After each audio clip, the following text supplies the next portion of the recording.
trying to reason with hurricane season on this episode of Scoutmaster Outdoors.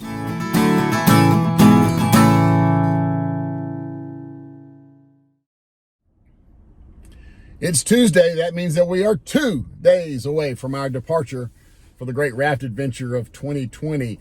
However, those of us who live in the Southeast understand that we're eventually going to have to deal with a hurricane, and unfortunately, this week is one of those weeks.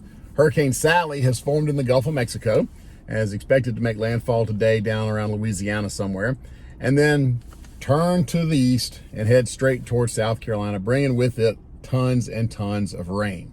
When I assumed leadership of Troop 10, outgoing Scoutmaster Steve Searcy offered me some advice that had been passed down to him, and that was never cancel a camping trip.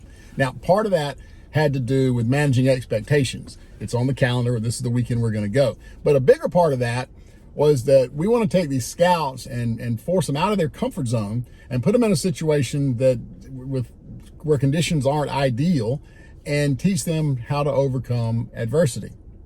And nothing does that better than bad weather. With that said, we're not stupid either. And we're not going to knowingly go into a situation that could be hazardous or dangerous. And for that reason, Marshall and I have decided to postpone our river departure date from Thursday to Friday. We're just moving it back a day. We're not canceling the trip. But the weather forecast for Thursday is for heavy rain, lightning, and strong winds. And those three things they are not conducive to a lightweight homemade raft in the middle of the wilderness. We're going to play it safe and move our departure date back one day, but it's still very likely that we're going to encounter some rain over the course of the weekend. So I wanted to take this opportunity to offer up some tips, some tricks, hacks, if you will, for camping in the rain. Rain camping tip number 1, choose your campsite carefully. You want to be on higher ground and not down in a hole. So the water is going to flow downhill and it's going to gather in the lowest point. So you don't want to put your tent in that low point. You want to be up a little bit. Even if it's not quite level, you want to be up higher than where the water's going to go. Otherwise, if you're in the hole, the water's going to pool up underneath you and everything that you own is going to get wet. Rain camping tip number 2 is to look out for widowmakers. When you're selecting your campsites, you want to look around and look up.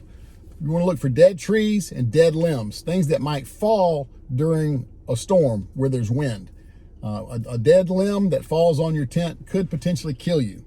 So you want to avoid widowmakers by just looking around. Rain camping tip number 3 is to use a good ground cloth under your tent and to make sure that it's folded up totally underneath your tent. What I mean by that is you can put a piece of plastic, a good heavy piece of plastic or a plastic tarp up under your tent, but you want to fold it back on top of itself and make sure that all of it is up underneath the edge of the tent. Any water that runs off the side of the tent will hit the ground and then run under your ground cloth. Otherwise, if it's out, it'll hit the ground cloth and run on top of the ground cloth and under your tent, and it's more likely to get inside. So tip number 3 is to make sure that your ground cloth is all folded up underneath your tent and not exposed to the weather. Rain camping tip number 4 is to pack an extra tarp. Now, a tarp is your friend. And if you know that it's going to be raining, you know there's a threat of bad weather, go ahead and pack an extra tarp or 2. And you can set those tarps up before you put your tent up and then pitch your tent underneath it. It's going to help keep the site drier and it's going to help keep a lot of water out of the inside of your tent.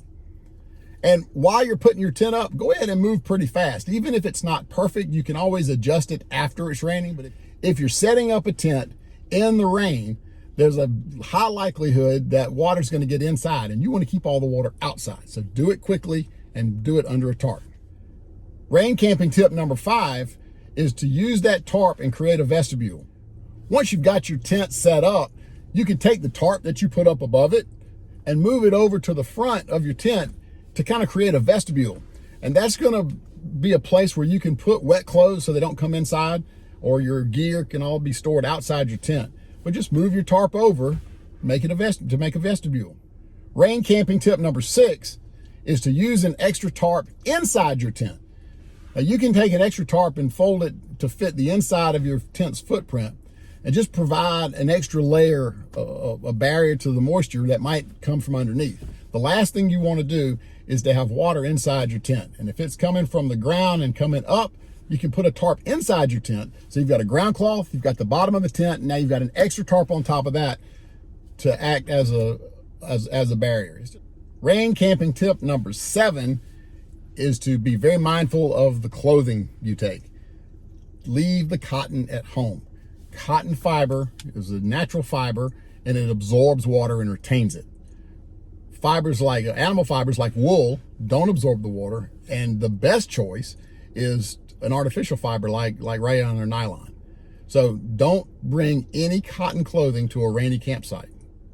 Rain camping tip number 8 goes along with the clothing tip, and that's to have proper rain gear. You want to have a rain suit or a poncho, something that you can put on to keep yourself dry and to keep your clothes dry. The last thing that you want is wet clothes. So do whatever you have to do to make sure and to protect yourself and to protect your clothes from getting wet in the rain. Rain camping tip number 9 is that plastic garbage bags are your friend. Now, you can use them a couple different ways. I like the big contractor bags, the big black thick contractor bags to use on the outside to keep firewood dry, to cover my pack. And then you can also use just the regular white 13-gallon bags inside your pack. And I like the lighter color, the white color of the plastic on the inside, because it makes it easier to find things. It's not quite like the black hole you would have going into a big black trash bag. So tip number 9 is that plastic garbage bags are your friend. Rain camping tip number 10 is to use Ziploc bags. Now, you can of course use Ziploc bags to keep all your food dry, but I also use them to keep my clothes dry. I'll very often, if I know it's going to be raining, I'll pack my clothes in individual gallon-sized freezer bags. And if they get wet, I just put them back in the bag and seal them up. That way the wet clothes stay wet and the dry clothes stay dry. So there you have it, 10 tips or tricks or hacks or whatever you want to call them for camping in the rain. I hope you enjoyed them. Now, if you did enjoy these, I would love for you to click that little button down there that says like, and go ahead and subscribe to the channel and hit the bell to turn on the notifications so you can get notified when we post new stuff. If you've got some tips or tricks that I didn't talk about, or if you've got some comments on the ones that I did, put them in the comments. Let's talk about it. I would love to engage in a conversation to share information and learn a little bit more. Thanks for tuning in to this episode of Scoutmaster Outdoors. I'm Flynn, and hopefully on Friday we'll be on the river and we can continue our adventure and you can follow along. Thanks very much for tuning in.